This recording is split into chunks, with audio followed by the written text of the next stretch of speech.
ఈ మధ్యకాలంలో వచ్చే కేసెస్ ఏవి ఎక్కువగా వస్తుంటాయి, ఏవి ఎక్కువగా మీకు వస్తుంటాయి? అంత చేతులు ఎత్తేసిన కేసులు, సపోజ్ హెల్ప్లెస్ మా దగ్గరికి వస్తాయి. ఇప్పుడు రుమటైడ్ ఆర్థరైటిస్ ఉంటుంది.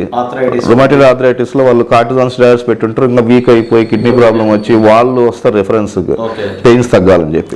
బ్యాక్ పెయిన్ లో lumbar spondylitis, disc prolapse, sciatica వాళ్ళు అట్లా నెంబర్ ఆఫ్ కేసెస్ వస్తాయి. సమస్యలకు 100% ట్రీట్మెంట్ గ్యారంటీ. 20 సంవత్సరాల ఎక్స్పీరియన్స్ కలిగిన అంతర్జాతీయ హోమియో వైద్యులు డాక్టర్ బెల్లంకొండ నాగేశ్వరరావు గారి ఆధ్వర్యంలో హోమియో ద్వారా 100% ట్రీట్మెంట్. For appointments 8121998560. మీ ఆరోగ్యం మా భరోసా. మాతృదేవో భవ. శ్రీధర్యం యూట్యూబ్ ఛానల్ వీక్షకులందరికీ స్వాగతం, సుస్వాగతం. ఈ వారం 4వ తారీఖు ఫిబ్రవరి నెల 2024 నుండి 10వ తారీఖు ఫిబ్రవరి నెల 2024 వరకు వృషభ రాశి యొక్క గోచార ఫలితాలు తెలుసుకునేటువంటి ప్రయత్నం చేద్దాము. ఈ రాశి వారికి మనకి 5వ స్థానంలో కేతు సంచారం జరుగుతున్నది. అలాగే 8వ స్థానంలో కుజ శుక్ర సంచారం జరుగుతున్నది. అయితే శుక్రుడు త్వరలోనే 6వ తారీఖున అక్కడి నుంచి బయలుదేరి మకరంలో ప్రవేశిస్తారు. అయితే ఆయన అక్కడికి వెళ్ళినప్పటికీ, ధనుసు రాశిలో ఉన్నప్పటికీ, 8వ స్థానంలో ఉన్నప్పటికీ, 9వ స్థానంలో ఉన్నప్పటికీ కూడా ఆయన వల్ల ప్రత్యేకంగా ఏమి మార్పు అంటే అదే రకమైనటువంటి ఫలితాలే ఉంటాయి. మనకు అనుకూలమైనటువంటి ఫలితాలను ఇవ్వజాలరు.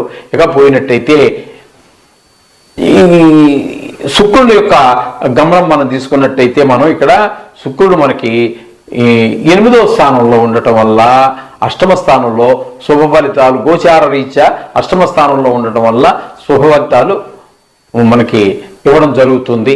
అక్కడ నుంచి 9వ స్థానంలో రవి బుధుల యొక్క సంచారం జరుగుతోంది.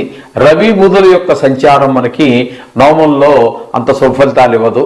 అలాగే బుధుని యొక్క గమనం కూడా మనకి శుభ ఫలితాలు ఇవ్వజాలదు.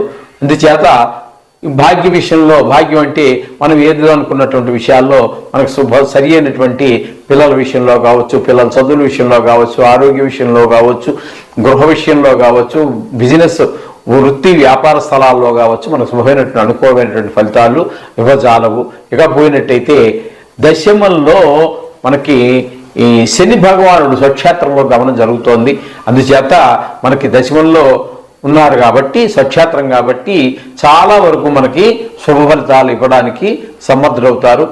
10వ స్థానంలో అంత స్థాన ప్రభావం కొంత ఉన్నప్పటికీ కొద్దిగా మాత్రమే మనకు అనుకూలమైనటువంటి పరిస్థితులు కల్పిస్తూ ఉంటారు. అది 10వ స్థానం కాబట్టి ఒక్క వృత్తి, వ్యాపార, ఉద్యోగ, ఎవరో ఎన్నెన్నో వృత్తులు ఉన్నాయి. ఆ వృత్తుల్లో కొంచెము మనకి చిన్నపాటి ఆటంకాలు కలిగినా ఎక్కువగా మేలు జరిగేటువంటి అవకాశమే మనకి ఎక్కువగా ఉన్నది. ఇక లాభస్థానంలో అంటే మీనంలో మనకి రాహుగ్రహ సంచారం జరుగుతున్నది.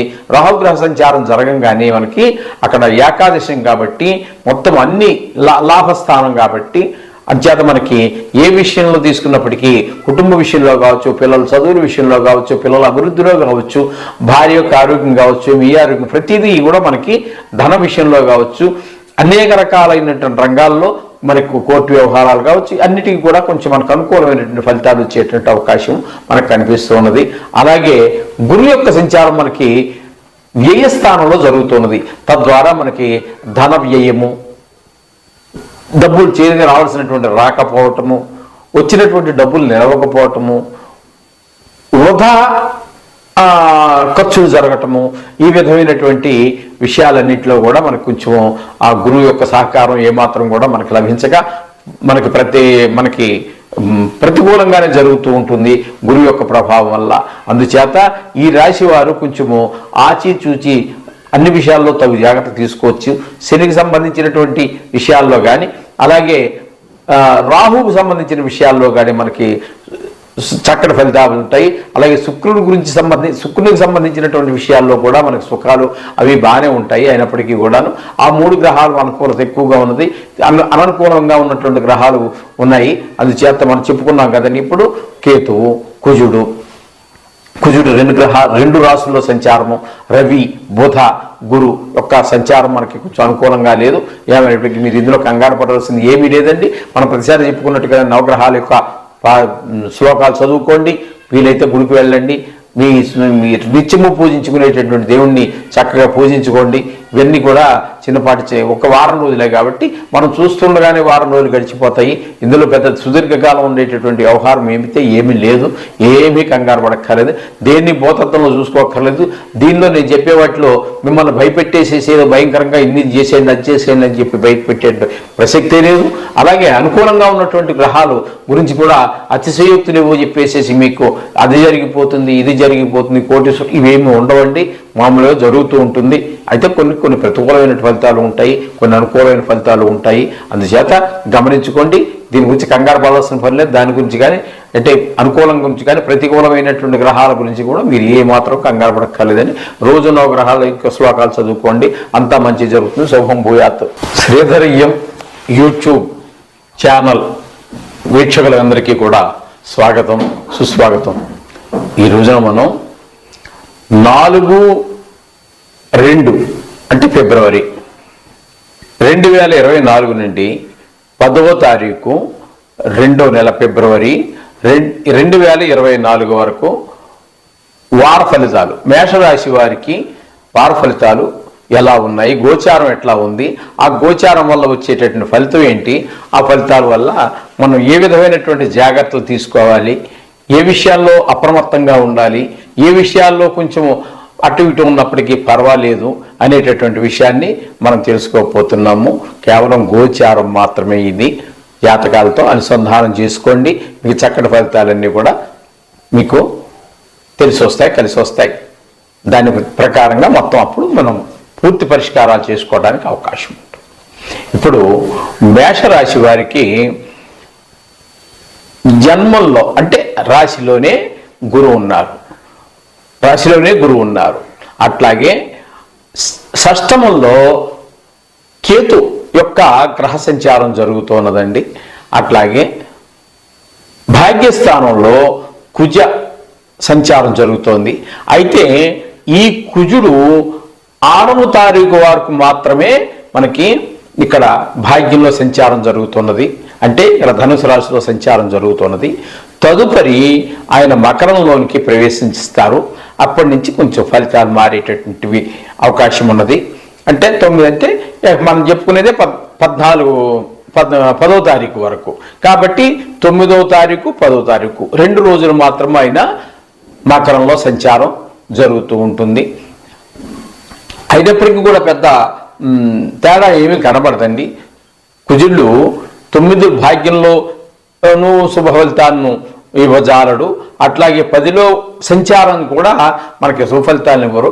దాని గురించి కూడా పెద్దగా పట్టించుకోవాల్సిన పని లేదు. ఇకపోతే ఈ భాగ్యంలోనే మనకి శుక్రుని యొక్క సంచారం కూడా జరుగుతోందండి. శుక్రుని యొక్క సంచారము మనకి అది కూడా మనకి అంతగా ఫలితాలను ఇవ్వజాలదండి. శుక్రుడు సంచారం కూడా గోచారంలో సుఫలితాలు ఇవ్వజాలదు.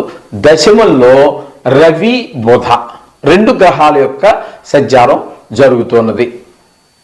ఇకపోతే ఏకాదశంలో శని స్వక్షేత్రంలో సంచారం జరుగుతోంది.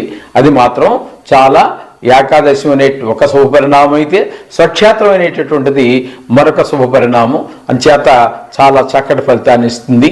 ఇక రవి దశమంలో సంచారం చేస్తున్నాడని చెప్పుకున్నాం కదా, రవి గురించి మనం చెప్పుకోలేదు. రవి కూడా మనకి దశమంలో మంచి శుభ ఫలితాలు ఇస్తారు. అట్లాగే ఇకపోతే వ్యయస్థానంలో రాహు సంచారం జరుగుతోందండి. వ్యయస్థానంలో రాహు సంచారం అంత శుభ ఫలితాలను ఇవ్వజాలదు.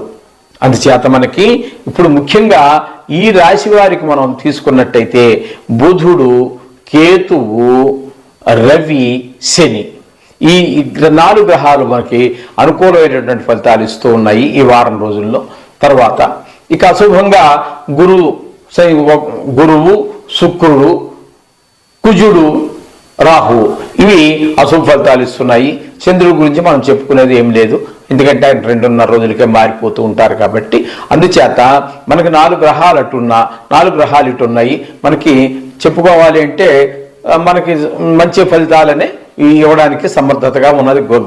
గోచార ప్రకారంగా గ్రహాల యొక్క సంచారం మనకి సుఫలితాలను ఇవ్వడానికి అవకాశం ఉన్నది.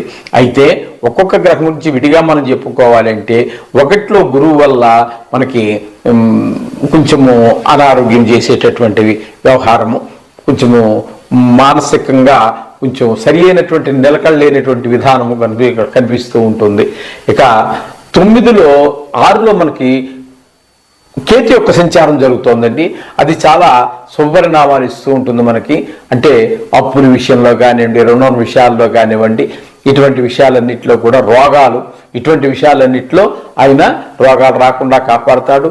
రుణాలు ఏమైనా మనం చేయదలుచుకుంటే ఆ రుణాలు పోతాయి. ఒకవేళ మీరు ఇచ్చినటువంటి రుణాలు ఏమైనా ఉన్నట్టయితే మనకి తిరిగి వాపసు వస్తాయి. ఇటువంటి ఆరోగ్య సమస్య కూడా కొంచెం కేతు వల్ల మనకి చక్కటి పరిణామాలు ఉంటాయి. చక్కగానే మనకి ఆరోగ్య విషయంలో ఆయన చాలా సహకారం అందజేస్తూ ఉంటారు. అలాగే భాగ్యంలో కుజుడు చెప్పుకున్నాం కదండి, 6వ తారీఖు వరకు మాత్రం అక్కడ సంచారం చేస్తున్నారు. తదుపరి భాగ్యం దశముల్లోకి వస్తున్నారు. ఆయన ఆ దశమంలోకి వచ్చిన వల్ల కానీ ఏమి ప్రయోజనం లేదండి. 9లో ఏ విధమైనటువంటి మనకి ఏ విధంగా సహకరించజాలరో అదేవిధంగా దశమంలో కూడా మనకి సహకరించజాలరండి. ఆయన 9లో ఉన్న దశమంలో ఉన్నా కూడా మనకి ఏ విధమైనటువంటి శుభ పరిణామాలు ఆయన వల్ల మనకి కలగవు దశమంలో. కాబట్టి వృత్తి ఉద్యోగాల్లో కావచ్చు లేకపోతే వ్యాపారంలో అటువంటి విషయాల్లో మనకి అంత శుభ పరిణామాలు ఏమీ కలగజాలవండి మనకి దశమంలో మనకు ప్రవేశించాక. ఇకపోతే దశమంలో రవి మనకి ఆరోగ్య విషయంలో బాగా పనిచేస్తాడు. అట్లాగే చాలా చక్కటి ఫలితాలన్నీ ఇవ్వడానికి సమర్థుడవుతూ ఉంటాడు. ఇక శుక్రుడు కూడా మనకి భాగ్యంలో కుజుడితో పాటు సంచారం చేస్తున్నారు. కుజ శుక్ర సంయోగం అనేటువంటిది వాళ్ళిద్దరూ ఒక రాశిలో ఉండటం అనేటువంటిది మంచి ఫలితాన్ని ఇవ్వచ్చు మామూలుగా జనరల్గా. ఎందుకంటే ఆయన 3 వంతులు 75% వేసుకోండి, 75% నైసర్గికమైనటువంటి పాపగ్రహంగా మన శాస్త్రం చెబుతోంది. ఈయన 75% 75% శాతము శుభగ్రహంగా ఉంటూ ఉంటారు. ఎప్పుడైతే ఈక్వల్ అయ్యిందో వాళ్ళిద్దరే కలయిక. అందులో కుజుడికి ఏంటంటే స్వభావం, ఆయన దేవసేనాని కాబట్టి కొంచెం ఆయనకి యుద్ధం చేసేటటువంటి అలవాటు ఉంటుంది. గ్రహయుద్ధం అంటూ ఉంటారు. ఆ గ్రహయుద్ధం చేసేటువంటి అలవాటు ఉంటుంది. ఆయన పక్కన ఎవరినున్నా యాక్సెప్ట్ చేస్తాడు ఆయన. రవితో అంటే రవి అంటే మహారాజు నవగ్రహాలకి, ఆయనతో యుద్ధం చేయడు. కానీ మిగతా ఏ గ్రహం ఉన్నప్పటికీ కూడా వారితోటి ఆయనకి సయోధ్య కుదరదండి. కొంతమంది మిత్రగ్రహాలు ఉన్నాయి, వాటితో వదిలేసేయండి. ఈ శత్రుగ్రహాలు ఏవైనా ఉన్నట్లయితే ఆయన ఖచ్చితంగా వారితో యుద్ధం చేయడం జరుగుతుంటుంది. అది కొంచెము వారిద్దరే కలయిక మన మీద కొంచెం ప్రభావం పడుతూ ఉంటుంది.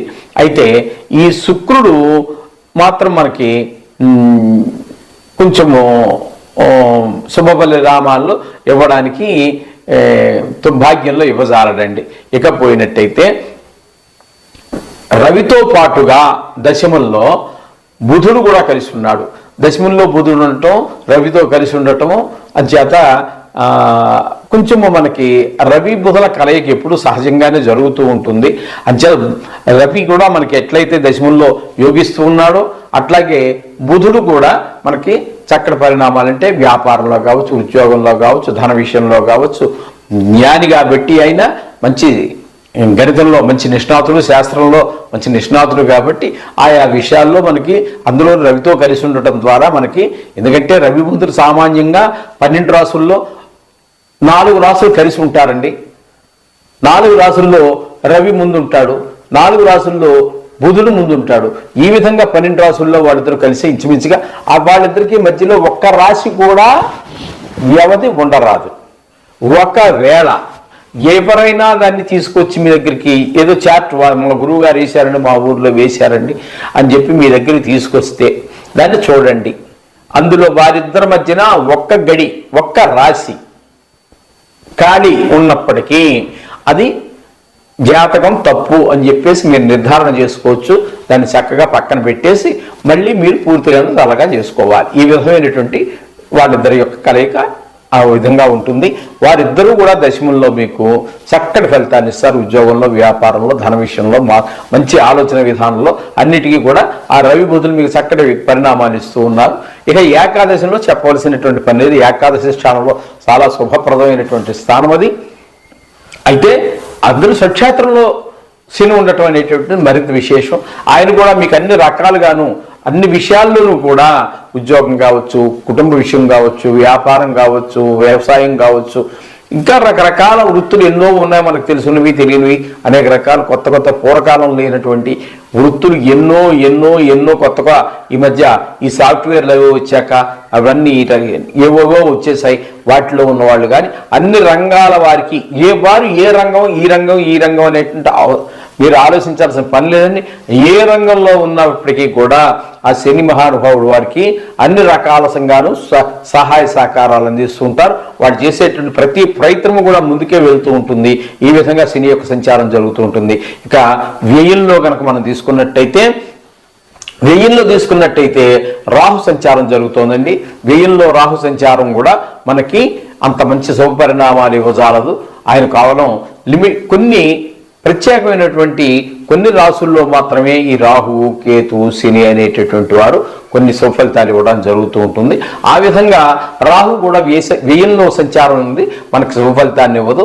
వచ్చేటటువంటి ధనం ఖర్చు కానివ్వండి, లేకపోతే మన ఆలోచన ధోరణిలో కానివ్వండి, లేకపోతే చిన్ని